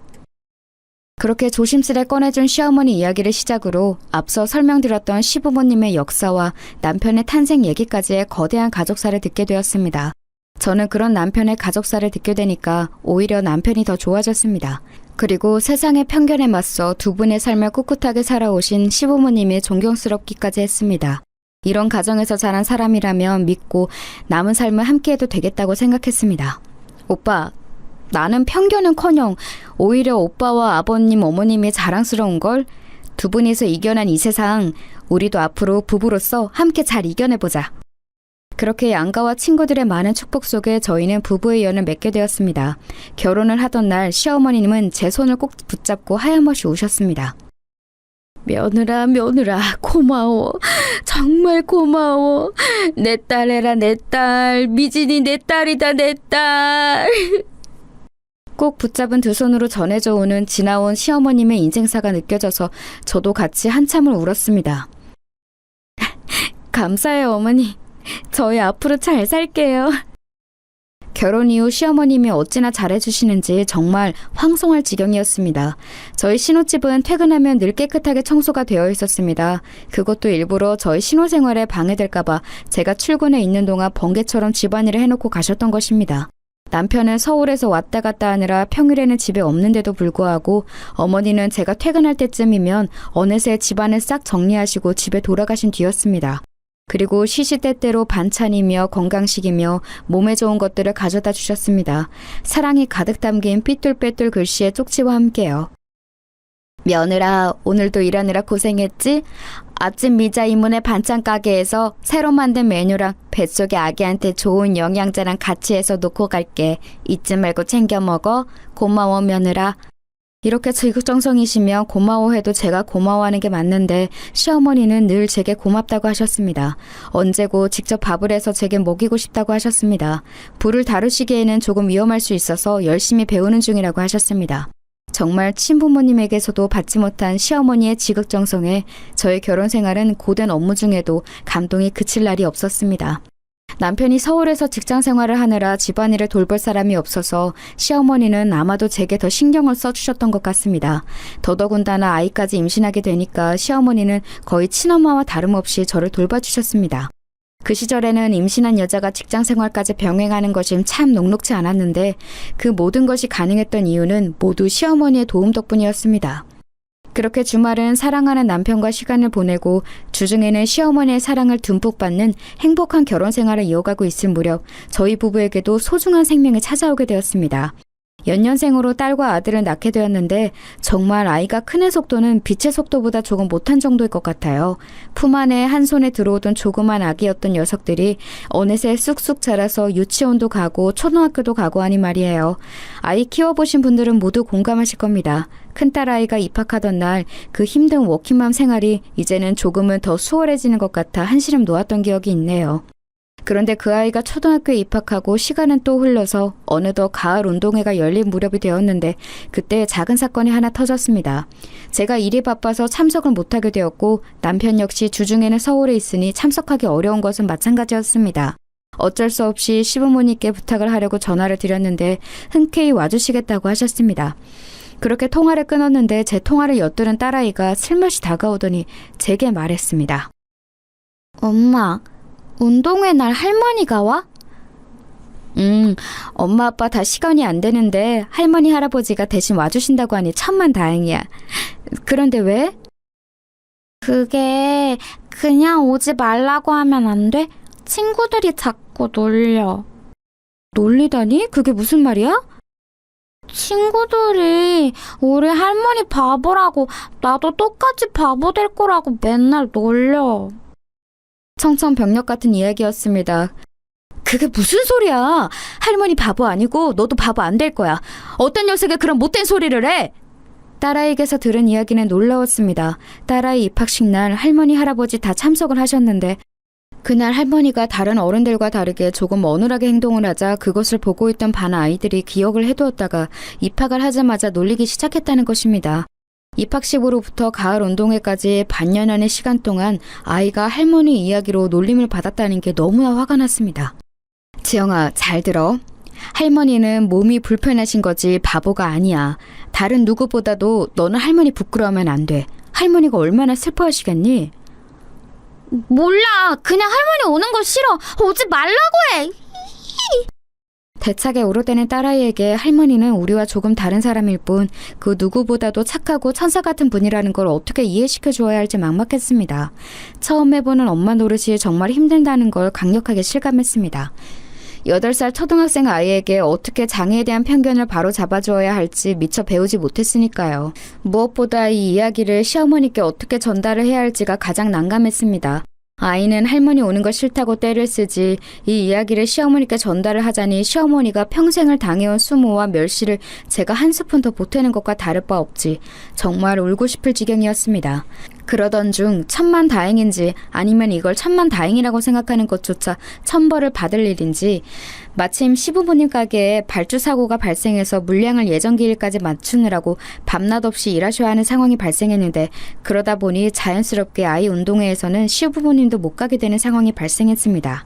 딸아이의 운동회에 가족이 아무도 참석 못하는 것은 미안한 일이지만 딸아이가 할머니가 오는 게 그렇게 싫다고 떼를 쓰던 게 결국 이루어져 버렸는데 그것 때문에 일종의 안심을 하는 제 모습을 보면서 너무 죄스러웠습니다. 여러분이라면 이런 상황에서 어떻게 하시겠어요?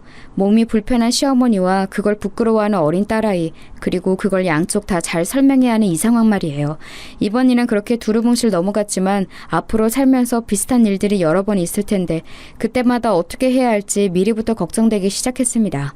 저는 오랜 고민 끝에 딸아이의 눈높이에 맞춰서 이 상황을 잘 설명할 계획을 짠 후에 앉혀놓고 이야기했습니다. 지영아, 먼 옛날 하늘에서 할머니가 이 세상에 태어나시기 전에 할머니는 하늘나라의 공주님이었단다. 우와, 그게 정말이야? 그럼 얼굴도 예쁘고 마음씨도 고와서 하늘나라 백성들 모두가 사랑하는 공주님이었지. 그런데 그러던 어느 날 공주님이 인간들이 사는 이곳을 내려다보고 있었는데 하루는 너무 내려가 보고 싶더래. 그래서 천년에 한 번 하늘나라와 인간 세상을 오가는 말 한 마리가 마침 하늘나라 정거장에 와 있을 때였는데 인간 세상에 몹시 가보고 싶었던 공주님이 급하게 말 위에 올라탔다가 인간 세상에 내려오는 길에 말에서 떨어지게 된 거야. 그러면서 공주님이 머리를 부딪히게 되었고 생명이 위독한 상태가 되었어.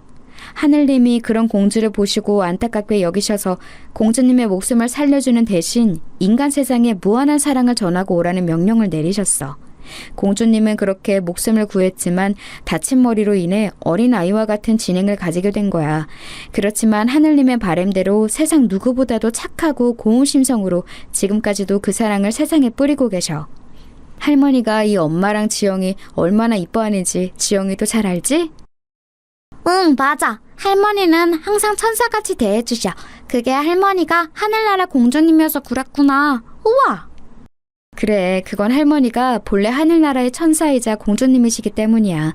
먼 훗날 하느님한테 받은 명령을 다 이루고 나면 다시 하늘나라로 올라가서 공주님이 되실 거란다.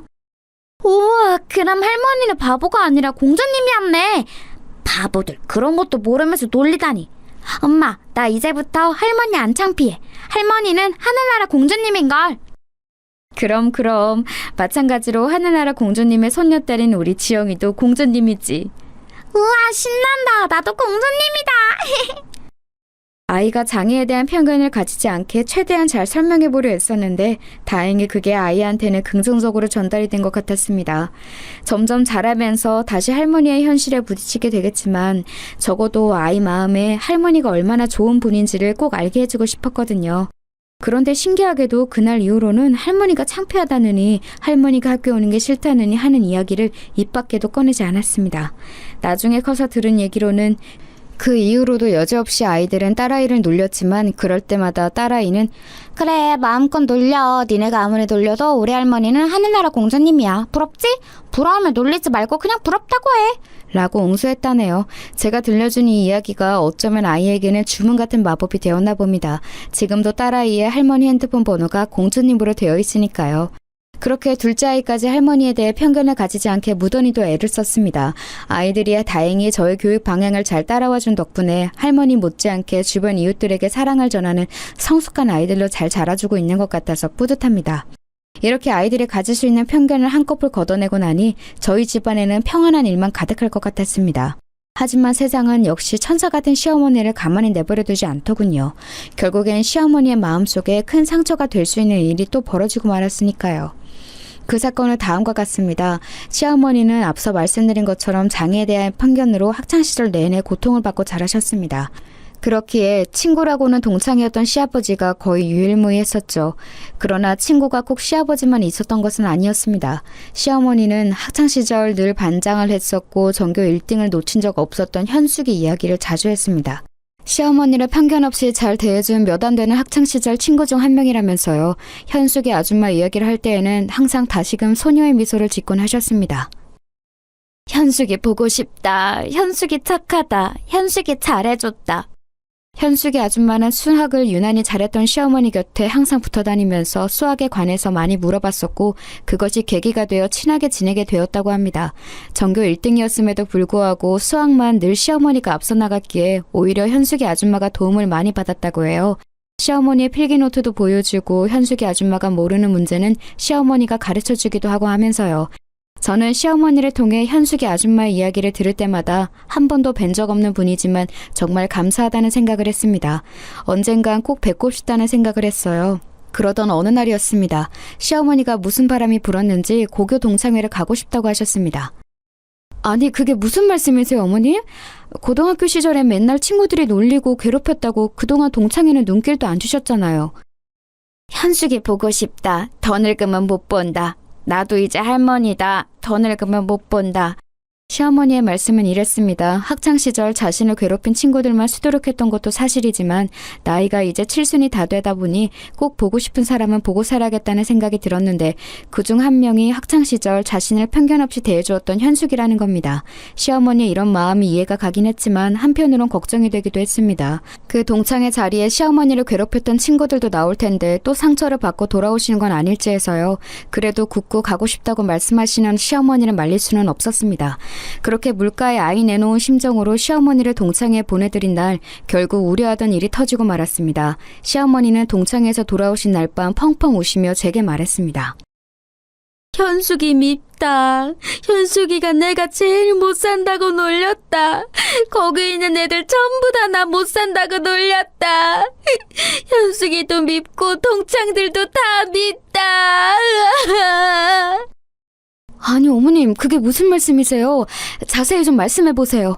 시어머니께서 들은 자초지종에 저는 정말 경악을 금할 수 없었습니다. 그 내용은 이랬습니다. 불편한 자리임이 분명함에도 어린 시절 자신에게 잘해주었던 현숙이를 꼭 보고야 말겠다는 일념으로 참석하게 된 고교 동창회 자리는 처음에는 생각보다 무난했다고 했습니다. 세월이 너무나 많이 지나서 그런지 얼굴도 못 알아보기는 친구들도 많고 어린 시절 자신을 괴롭혔던 것도 너무나 오래 지난 일이라 어느 정도 감당이 되더랍니다. 그리고 어린 시절 그렇게 못되게 굴었던 친구들도 나이를 먹고 힘이 다 빠졌는지 학창시절만큼 그렇게 표독스럽지 않았다고 합니다. 그리고 그렇게 꿈에 그리던 현숙이 아줌마가 뒤늦게 등장한 순간 어머 너 정혜 아니니? 네가 여길 어떻게? 현숙이다. 내 친구 현숙이다. 시어머니는 그렇게 거의 50여 년 만에 다시 만난 현숙이 아줌마를 얼싸안고 엉엉 울었다고 합니다. 이제 죽어도 여한 없다. 현숙이 드디어 만났다. 아. 그런데 현숙 아줌마의 태도가 조금은 이상했다고 합니다. 어린 시절 그렇게 살갑고 친절했던 현숙 아줌마가 왠지 모르게 거리를 두는 느낌이었다고 했습니다. 시어머니는 처음에는 아마도 세월이 오래 지나서 어색해서 그랬겠거니 하셨다고 합니다. 그런데 화장실을 갔다가 돌아오는 사이 친구들은 시어머니가 돌아오면서 다 듣는지도 모르고 이렇게 얘기를 하더랍니다. 야, 쟤 누가 데려왔어? 왜 이런 날까지 저런 애를 데리고 와서 분위기 망치는 거야? 아우, 내 말이. 딱 보니까 현숙이 너 보러 왔나 보다. 너는 그러니까 적당히 잘해주지. 왜 과하게 잘해줘가지고 몇십 년 지나서까지 이렇게 찾아오게 해? 그런데 그 뒤로 바로 이어지는 현숙이의 답변에 시어머니는 억장이 무너져 내렸다고 합니다. 야, 난들 뭐 잘해주고 싶어서 잘해줬냐? 지능은 애 수준도 안 되는 게 꼭 수학에서만 나를 앞질러 가잖아. 그게 처음에는 너무 괘씸하고 배알에 꼴려서 니들이랑 똑같이 괴롭혀줄까 싶었는데 그게 아니라 아예 내 편으로 만들어버리자는 생각이 들더라고. 평소에 여기저기서 병신 소리 듣다가 내가 조금만 잘해주니까 해볼래 해가지고 금방 나한테 안기는 꼴이 얼마나 웃겼는지 아니? 시어머니는 그 순간 자신이 살아온 모든 인생에 부정당하는 느낌이었다고 합니다. 남편을 제외하고 유일하게 자신의 친구가 되어줬던 현숙이 모두가 괴롭히고 손가락질을 해댈 때도 자신을 사람 대접해줬던 그 착한 현숙이가 사실은 자기 수학 점수 높이려고 시어머니를 이용한 거였다니. 그런데 그 뒤에 이어지는 말이 더 가관이었습니다. 와, 근데 어떻게 아무리 장애인이라지만 50년이 넘게 지났는데 꼬라지 초라한 건 여전하냐? 동네도 어릴 적 살던 그 동네 아직 산다며? 아들내미랑 며느리도 무슨 일 하는지 겨우겨우 근근히 먹고 산다던데 모르긴 몰라도 우리 중에 제일 가난할 거다. 그런데 지가 여기가 어딘 줄 알고 함부로 찾아와? 막말로 우리가 그 지긋지긋한 총구석 벗어나려고 얼마나 했었냐? 근데 전년을 보니까 그 지긋지긋했던 동네가 다시 떠오르네. 시어머니는 뒤에서 몰래 듣고 있다가 참기 힘들었는지 그대로 뛰쳐나와 말했습니다. 거짓말! 현숙이 거짓말이다! 오랜만에 만난 정을 골려주려고 장난치는 거다! 맞지? 맞다고 해! 빨리! 시어머니는 눈물 콧물을 쏟으며 그 상황을 부정하고 싶은 마음에 뛰쳐나가 소리쳤지만 돌아오는 현숙의 반응은 냉정했습니다. 어머, 뭐야? 다 듣고 있었어? 그래. 이왕 이렇게 된 거 솔직하게 얘기해주지. 야, 내가 뭐가 부족해서 너 같은 장애인이랑 붙어 다니냐? 주제를 알아야지. 게다가 아직도 목공소리 일하면서 가난하게 살지? 그런데 네가 여기를 어디라고 함부로 기어와? 아니, 난 안 그래도 유일한 인생의 오점이 니년한테 수학 뒤지는 거였는데 오늘 와서 굳이 또 그걸 기억하게 하네? 당장 안 꺼져? 50년 전 천사 같고 친절했던 현숙이는 온데간데 없고 표독스러운 마귀 알몸 같은 현숙이가 그 시절 모든 친구들이 자기를 놀리고 괴롭혔던 것처럼 똑같은 행동을 하고 있었습니다. 몸이 불편한 것도 서러운데 가난한 것까지 더해서 막말을 내뱉는데 시어머니는 그 자리에 주저앉아서 엉엉 우는데 아무도 위로해주기는커녕 다들 이렇게 얘기를 하더랍니다. 아우, 야야야, 쟤 여기서 밤새 저러고 있을 것 같으니까 우리가 자리를 옮기자. 아, 독한 년. 그렇게 시어머니는 홀로 남겨진 가게에서 한참을 울다가 힘없이 집으로 돌아왔는데 그런 시어머니를 맞이하는 저를 보면서 다시 울음이 터졌습니다. 현숙이 밉다. 현숙이가 내가 제일 못 산다고 놀렸다. 거기 있는 애들 전부 다 나 못 산다고 놀렸다. 현숙이도 밉고 동창들도 다 밉다. 정말 기가 막히고 코가 막힐 노릇이었습니다. 동창회 가서 괜히 불편한 일 겪으시지 않을까 우려했던 것이 현실이 되었습니다. 시어머니가 받았을 상처를 생각하니 가슴이 미어졌습니다. 현숙이 아줌마의 말대로였습니다. 학창시절 한 번도 전교 1등을 놓쳐본 적이 없던 그 아줌마는 유일하게 한 과목, 수학만을 시어머니에게 뒤졌다고 합니다. 종합점수로 합산하며 그 아줌마가 1등이었지만 수학을 1등하지 못했다는 이유로 부모님께 매번 심한 꾸중을 들어야 했다고 했습니다. 그래서 친구들과 작당 모의를 하고 시어머니를 더 괴롭히게 시켰으며 자기는 전교회장의 이미지가 있으니까 직접 나서지는 않고 뒤에서는 아무것도 모르는 척 시어머니에게 접근해서 친하게 지냈다고 합니다. 모르는 문제에 대해 정보를 얻기도 하고 때로는 일부러 시어머니에게 공식을 틀리게 가르쳐줘서 시험에서 문제를 틀리게 하려고도 하였습니다. 시어머니는 애써 찾아온 몇 안 되는 친구를 놓치고 싶지 않아 일부러 그 아줌마가 틀리게 가르쳐줘도 모르는 척 넘어갔으나 그렇다고 해도 시어머니를 시험 성적에서는 이길 수 없었다고 합니다. 이 모든 진실을 알게 된 시어머니는 몇 날 며칠을 끙끙 앓으면서 힘들어하셨습니다. 저는 시어머니에게 이렇게 못되게 구는 현숙 아줌마와 시어머니에게 깊은 분노를 느꼈습니다. 정말 이 방법은 쓰지 않으려고 했는데 제가 나설 차례라는 생각이 들었습니다. 저는 굳은 결심을 하고 현숙 아줌마를 찾아 나섰습니다. 수소문 끝에 알아낸 현숙 아줌마의 주소는 듣기만 해도 화려한 강남의 한 아파트에서 살고 있었습니다. 집안도 좋고 공부도 잘했던 그 아줌마는 서울 명문대를 졸업한 뒤 유명한 기업가 집안의 며느리로 시집을 갔는데 그 이후로는 평생 사모님 소리 들으면서 골프나 치러 다니고 심심하며 부잣집 사모님들과 몰려다니며 편하게 평생을 보냈다고 합니다. 저는 지인을 통해 슬며시 연통을 넣어 제가 시어머님의 며느리인 것은 숨기고 따로 만나고 싶다고 제안을 했습니다. 그 아줌마는 제 소개를 듣더니 흔쾌히 자리를 마련했습니다. 그렇게 찾아간 약속 장소는 일반 서민들은 평생 한 번이나 가볼까 싶은 고급 일식집이었습니다. 준비된 룸으로 들어가자 현숙 아줌마가 저를 기다리고 있었습니다. 아유, 어머나, 어서오세요, 의원님. 이렇게 먼저 연락을 주시다니, 안 그래도 한번 뵙고 싶었습니다. 안녕하세요, 정미진입니다. 시간이 없으니 본론부터 얘기할게요. 저는 오늘 국회의원 정미진으로 온 것이 아닙니다. 저를 의원이라고 부르면서 버선발로 맞이하는 현숙 아줌마. 여러분도 놀라셨나요? 네, 맞습니다. 저는 현재 국회의원입니다. 하지만 본명을 밝히면 제 소속 정당에 피해가 갈 수가 있고 이 일이 바깥 세상에 알려지면 본의 아니게 논란을 일으킬 여지가 있기 때문에 쭉 가명과 대략적인 나이로 소개드리는 점 양해 부탁드립니다. 저는 대학을 졸업하자마자 사법고시에 합격해 검사로 일을 시작하였습니다. 남편과 만났다는 같은 직장은 바로 검찰청이었고 남편은 현재까지도 검사로 일하고 있습니다. 저는 검사로 일한 지 몇 년이 지나지 않아 변호사 사무실을 개업하며 사회에서 소외받고 고통받는 사람들을 위해 오랫동안 인권 변호사로 일을 했습니다. 바로 저희 시어머니와 같은 분들을 위해서요. 제가 편견주의 시어머니와 시댁에 대해 좋은 마음을 가질 수 있었던 것은 저의 이런 직업적 배경도 영향이 있었던 것 같습니다. 세상에는 겉으로 보기에 초라해 보이고 소외되어 있지만 알고 보면 세상의 가치로 환산할 수 없는 정말 귀한 존재들이 많이 있거든요.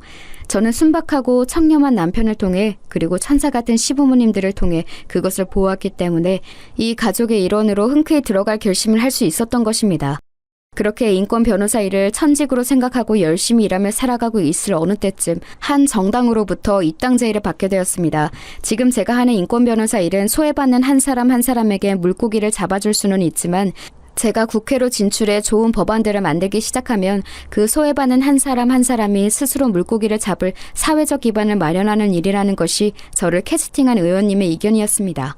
저는 그 말에 크게 감복하여 국회로의 진출을 결심했고 한 번 낙선의 고배를 마신 뒤에 다시 도전하여 국회에 입성했습니다. 그 이후로도 제 정치적 노선은 고통받고 소외받는 계층들을 향했습니다. 시어머니에 대한 마음이 애틋해지면 애틋해질수록 더욱더 그것이 제 길이라 여겼죠. 그런 제 방향이 당내에서와 지역구에서 지지를 받아 당내에서의 제 입지가 꽤 괜찮은 편이었습니다. 중앙정계에 진출할 만큼의 영향력은 아직 없었고 아직 저를 못 알아보시는 시민 여러분들도 꽤 계시지만 마음만 먹으면 지역구에서 꽤 영향력을 행사할 수 있는 정도는 되는 것 같습니다. 그렇기에 유수의 기업 대표나 사모님들은 저를 통해 정치권에 줄을 대려고 알게 모르게 한번 만나자는 연락을 많이 했었습니다. 하지만 저는 그런 것은 딱 질색이라 다 거절하고 오로지 제 사명만을 바라보며 달려왔습니다. 그렇게 제 사명에 열심히 매진하고 있을 무렵 한 기업의 회장이 펼치는 기업 정책이 제 지역구의 소외계층에게 커다란 피해를 입히고 있다는 소식을 접하게 되었고 그 기업에 대한 비난 여론이 점점 거세지고 있었던 찰나였습니다. 그런데 그 기업의 회장이 누구인지 아세요? 바로 이 현숙 아줌마의 남편이었던 것입니다. 제가 눈여겨보고 있던 기업의 회장과 저희 시어머니에게 크나큰 상처를 주었던 현숙 아줌마의 연결고리를 처음 알게 되었을 때 제가 얼마나 놀랐을지 상상이 가세요? 그래서 저는 조금도 지체 없이 현숙 아줌마를 만나자고 한 것이었습니다. 네? 그게 무슨 말씀이세요? 우리 바깥 양반 일로 보자고 하신 거 아니었어요? 네, 물론 그런 것도 없잖아 있지요. 하지만 저는 오늘 소외받는 한 가정의 가족으로서 이 사회의 정의를 실현할 의무가 있는 한 시민으로서 이 자리에 온 것입니다. 아니, 계속 알 수 없는 말씀만 늘어놓으시네. 나도 시간 없으니 본론만 빨리 말씀하시고 끝내요. 나 만나자는 국회의원이 한둘인 줄 알아요? 좋은 일로 보자고 하시는 줄 알았더니 사람 짜증나게 하시네. 저는 사모님께서 그렇게 무시하고 멸시하시던 임정혜님의 며느리입니다. 오늘은 저희 시어머니에게 지난 동창회에서 심한 모욕감을 주신 것에 대해 사과를 받으러 왔습니다. 아니, 지난 동창회에서뿐만 아니라 평생에 걸쳐 장애인이라고 저희 시어머니를 업신여겼던 것 정식으로 사과하세요. 뭐야? 아이고 참나, 난 또 뭐라고. 이봐요, 의원 양반. 그래. 내가 그쪽 시애미랑 동창이요. 그게 뭐? 친구도 없이 매번 놀리만 당하던 장애인이랑 내가 친구해준 건데 상을 받았으면 상을 받아야지. 사과는 무슨 얼어 죽을 놈의 사과. 한 번도 이길 수 없었던 수학 성적. 저희 시어머니에게 접근해 그것을 어떻게든 비정상적인 방법으로 뒤집어 보려고 하셨던 거겠지요. 정말 추잡하기 이를 데 없습니다. 저희 집안 그렇게 무시하실 만큼 가난하지 않아요. 시어머니가 워낙 소탈하고 순박하셔서 평범하게 다니시는 거라고요. 기업가에서 오래 사셨다고 하더니 겉모양으로만 사람 판단하는 눈만 생기셨나 봅니다. 하나 더 말씀드릴까요? 사모님은 지금도 수학으로 붙어도 저희 시어머니 절대 못 이기세요. 뭐야? 야, 너 진짜 죽고 싶어? 우리 집안이 어느 집안인 줄 알고 지금 눈 시퍼렇게 두고 대들어? 우리 바깥 양반 있긴 한 번이면 너 같은 초짜 의원 모가지 날리는 건 일도 아니야. 알아? 그 모가지 저 대신 그 위대한 바깥 본 걸로 대신 날리면 어떨까요? 뭐가 어째? 저에 대해 이미 알고 계셨다면 저희 남편에 대해서도 들으셨겠죠. 이미 중앙수사부에서는 사모님 남편분의 비리 의혹에 대해 많은 증거들을 확보해 놓은 상태입니다. 아무리 돈에만 눈이 멀었어도 소외계층 배를 째가면서까지 벌진 마셨어야죠. 지금 제 지역구와 남편을 잘못 건드리신 겁니다. 애초에 사과는 안 하실 것 같아서 기대도 안 하고 왔는데 설마 일만이라도 저희 시어머니와 저희 가족에게 사과하시는 태도를 보이시면 정상 참작이라도 하려고 했는데 그런 마음을 가진 게 후회되네요. 네, 제가 찾은 이 기업과 시어머니 동상과의 연결고리로 인해 상황은 저희 가족에게 매우 유리한 상황이 되었습니다. 남편은 검찰 중에서도 기업의 저승길이라고 불리는 중앙수사부에서 오랫동안 일을 했고 마침 제 지역구에 피해를 주는 그 기업의 여러 정황들을 근거로 그 기업을 처벌할 여러 증거들을 찾은 상태였습니다. 정식으로 압수수색을 진행하기 전에 제가 잠깐만 기다려달라고 한 다음에 이 아줌마를 만나게 된 것이죠. 두고 보세요. 사모님과 남편분이 평생 누리고 살았던 것 일순간에 나락으로 보내드리겠습니다. 뭐야? 아니... 그래. 어디 할 수 있으면 해봐. 두고 보자는 것들 하나도 안 무섭더라. 그럼 이만. 그 일이 지나지 않아 해당 기업에 대해 압수수색 영장이 발부가 되었고 현숙 아줌마의 남편은 구속이 되었습니다. 들리는 이야기로는 현숙 아줌마는 충격을 받아 중풍으로 쓰러졌다고 하네요. 문자 그대로 뒷목 잡고 쓰러져 버린 것입니다. 저는 이 모든 일이 끝난 후에 시어머니에게 지난 일의 자초지종을 설명드렸습니다. 그런데 기뻐하실 줄 알았던 어머님에게서 의외의 반응이 나왔습니다. 현숙이 아프다. 현숙이 병문 안 가야 한다. 네? 어머님 그게 무슨 말씀이세요? 그 아줌마는 천벌을 받은 거예요. 이제 다시는 그 사람들한테 눈길도 주지 마세요. 안 된다. 현숙이 병문 안 갈 거다. 병문 안 갈 거다. 참 어머님도. 가선 안 된다는 그 병문안을 굳고 말렸지만 시어머니는 요지부동이었습니다. 할 수 없이 저와 제 보좌관이 함께 동행한 가운데 현숙 아줌마가 누워있는 병동으로 병문안을 갔습니다. 현숙 아줌마는 간신히 거동만 겨우 하고 천천히 말을 할 정도만 되었습니다. 저를 맞이한 현숙 아줌마는 힘없이 천천히 제게 원망을 늘어놓았습니다. 의원 양반, 그래, 속 시원하시오? 이제 그쪽 CM이랑 나를 조롱이라도 하려고 오셨소? 마음대로 하시오. 그런 말씀 마세요. 그래도 친구라고 저희 시어머니가 사모님 꼭 병문안 오겠다고 쫄라서 겨우 온 거예요. 현숙아, 내 친구 현숙아. 현숙이 아프다. 현숙이 아프다. 야, 이 바보 같은 기집애야. 아직도 모르겠어? 나 너랑 친구 아니야. 한 번도 그렇게 생각해 본 적이 없어. 내 성적 때문에 너 이용한 거라고. 그러니까 그만 돌아가. 아니다. 현숙이 그래도 내 친구다. 나랑 고등학교 때 친구해줬다. 수학 공부도 같이 해줬다. 정말 끝까지 나를 나쁜 사람으로 만드는구나. 너 이용만 해먹은 내가 무슨 친구라고. 현숙 아줌마는 계속 모질게 굴다가도 천사 같은 시어머니가 끝까지 친구라고 하며 걱정하는 모습을 보이자 끝내 눈물을 보였습니다. 그것이 참회의 눈물인지 창피해서 흘리는 눈물인지는 알 수 없었지만 마지막 돌아서는 저희들을 향해 현숙 아줌마는 힘겹게 한마디를 내뱉었습니다. 정혜야, 미안하다. 그렇게 눈물바다가 된 병동을 나서서 집으로 돌아오는 내내 시어머니는 눈물을 감추지 못하셨습니다. 저는 시어머니께 질문했습니다. 어머님은 서운하지 않으세요? 동창회에서 돌아온 뒤부터 며칠을 끙끙 앓으셨잖아요. 그런데도 어떻게 현숙 아줌마를 친구로 받아들이실 수가 있어요? 현숙이 내 친구다. 사실은 착한 사람이다. 착한 사람인데 수학만 조금 못해서 그랬다. 내 잘못이다. 현숙이 원래 착한 사람이다.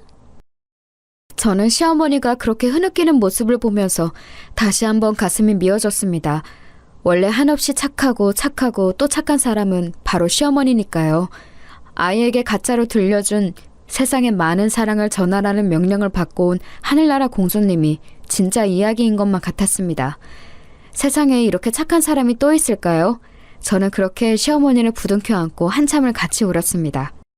그 이후 시간이 꽤 흘러 현숙 아줌마 남편의 최종 선고일이 되었습니다. 재판 결과 아줌마의 남편은 무거운 징역형을 받게 되었습니다. 이미 모든 것을 포기한 아줌마는 순순히 재판 결과를 받아들였다고 하네요. 가끔은 제가 시어머니를 위해 벌인 이 복수극이 잘한 짓인가 싶을 때도 있습니다. 막상 시어머니가 바랬던 것도 아니었고 그날 이후로 계속 쓰러진 현숙 아줌마만 걱정하는 시어머니의 모습을 보는 것도 괴로웠으니까요. 하지만 적어도 그 기업의 잘못된 행동은 바로잡는 게 맞았다고 봅니다. 현숙 아줌마도 거동을 좀 할 수 있게 된 뒤로부터는 틈만 나면 산속 깊은 절에 가서 불공을 드린다고 하네요.